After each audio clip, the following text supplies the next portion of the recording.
చెప్పండి. ఓకే, ఏంటండి జగన్మోహన్ రెడ్డి గారు అరెస్ట్ అవుతారని చెప్పి పెద్ద ఎత్తున ప్రచారం జరుగుతుంది. మనం మాట్లాడుకోవడం జరిగింది.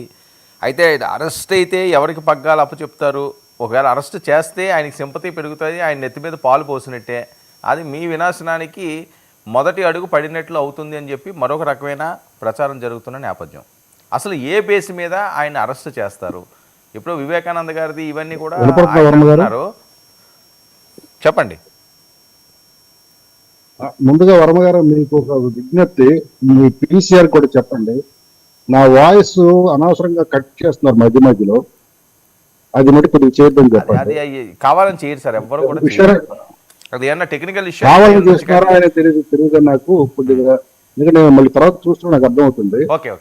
ఇక రెండు అసలు విషయానికి వస్తే, మీకు ప్యానల్ ఉన్న సోదరులకు చూస్తున్న నమస్కారం. జగన్ రెడ్డిని మేము అరెస్ట్ చేయడం ఏంటంటే, ఎప్పుడో 420 కేసుల్లోనే అరెస్ట్ అయ్యాడు, ఈడీ కేసుల్లోనూ ఉన్నాడు. అతనికి అరెస్ట్ కొత్త కాదు కదా.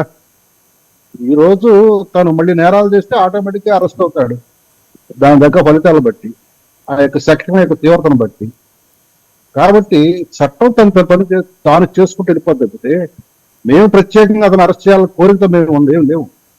జగన్ రెడ్డి గారికి కొంత కోరిక కాబట్టి చంద్రబాబు నాయుడు గారు చేశారు, పవన్ కళ్యాణ్ గారు కూడా అరెస్ట్ చేద్దామని ట్రై చేశారు, కానీ కుదరలేదు. ఎందుకు ఆయన ఎవరిని ఇబ్బందులు పెట్టాలి, ఆఖరికి గ్రామ స్థాయి కార్యకర్తలు కూడా ఇంట్లోంచి కదలలేదు కదండి.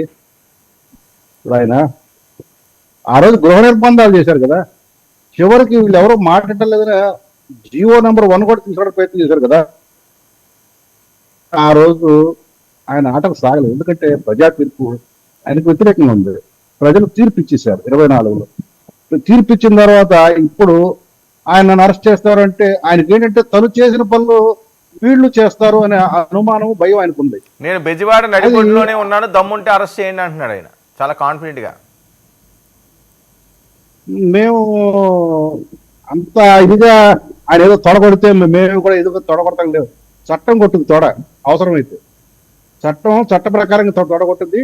అప్పుడు బెజవాడ నడిబొడ్డులో ఉంటాడు, పులివెందుల ఎక్కడ ఉంటాడో, లేదా యలహంకలో ఉంటాడో, లేకపోతే అక్కడ హైదరాబాద్లో ఉంటే లోటస్ పాండ్లో ఉంటాడు, ఎక్కడున్నా కానీ చట్టం తీసుకురావడం అంటే తీసుకొస్తాయి. ఆయన విజయవాడ నడిబొడ్డులో ఉండక్కర్లా, ఆయన నివాసం విజయవాడ నడిబొడ్డులో లేదు, ఉన్నది తాడేపల్లిలో, అంటే గుంటూరు జిల్లాలో.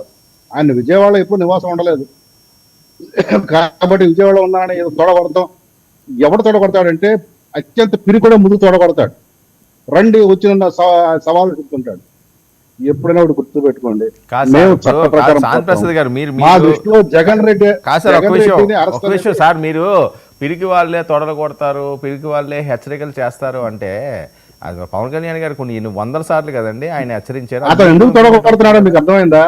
సానుభూతి, ప్రజల్లో సానుభూతి కోసం. మేము అది ఇవ్వం సార్, దయచేసి మేము మటుకు జగన్ రెడ్డికి సానుభూతి వచ్చేలా చెయ్యం. మేము ఆ పనులు చేయము, చట్టం చూసుకుంటది, కోర్టులు చూసుకుంటారు. మీరు ఆ పని చేస్తే సెంటిమెంట్ మళ్ళీ వర్కౌట్ అవుతుంది, ఆయనకి అది పాజిటివ్ అవుతుంది. భారతీయ గారికి పగ్గాలు అప్పచెప్పడానికి కూడా సిద్ధంగా ఉన్నారు. రాసి పెట్టుకోండి, సెంటిమెంట్ పండదిక చూసేశారు. నేను లేస్తే మంచి కాదు, లెగమన్నారు, లేచాడు, అయిపోయి 5 సంవత్సరాలు చూశారు జనాలు. ఇంకెక్కడ సెంటిమెంట్ ఏముందని సెంటిమెంట్? అప్పుడంటే తండ్రి లేడన్నారు, ఇప్పుడు తల్లి కూడా లేదు, చెల్లి కూడా లేదంటారా?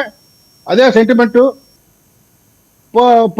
ప్రతిపక్ష నేతలో నన్ను నువ్వు ప్రతిపక్ష నేత కూడా కాదు, నువ్వు విపక్ష నేతవి, ఒక ఎమ్మెల్యేవి. నువ్వు నేరాలు చేస్తే ఆటోమేటిక్గా ఏ నేరస్తుని అరెస్ట్ చేస్తారో అట్లాగే నిన్ను కూడా అరెస్ట్ చేస్తారు. నీకేమైనా పెద్ద కొమ్ములు వచ్చినాయా నిన్ను అరెస్ట్ చేయకుండా ఉండడానికి? చట్టం తన పని తాను చేసుకుపోద్ది. నువ్వు తొడగట్టక్కర్లా, నువ్వు నేరాలు